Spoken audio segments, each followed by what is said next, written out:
सर्व बाजूंनी येणाऱ्या वाहनांमुळे कोल्हापुरातील रंकाळा टॉवर परिसरात वाहतूक कोंडी होतीये।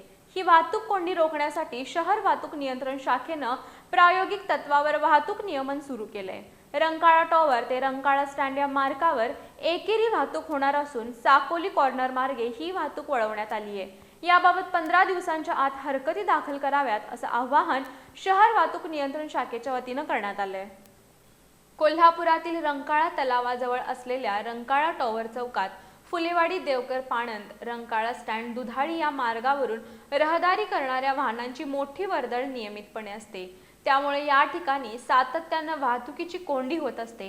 ही वाहतूक कोंडी थांबवून या मार्गावरील वाहतूक सुरळीत करण्याच्या उद्देशानं पोलीस अधीक्षकांच्या निर्देशानुसार शहर वाहतूक नियंत्रण शाखेच्या वतीनं वाहतूक नियमन करण्यात येणार आहे।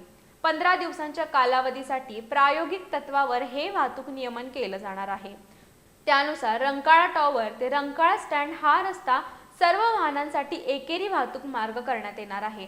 रंकाळा स्टँड जवळून रंकाळा टॉवरकडे जाणारी वाहतूक तटाकडील तालीम आणि पुढे साकोली कॉर्नर मार्गे वळवण्यात आली आहे। रंकाळा टॉवरकडून जॉकी बिल्डिंगकडे जाण्याचा मार्ग बंद करण्यात येणार आहे।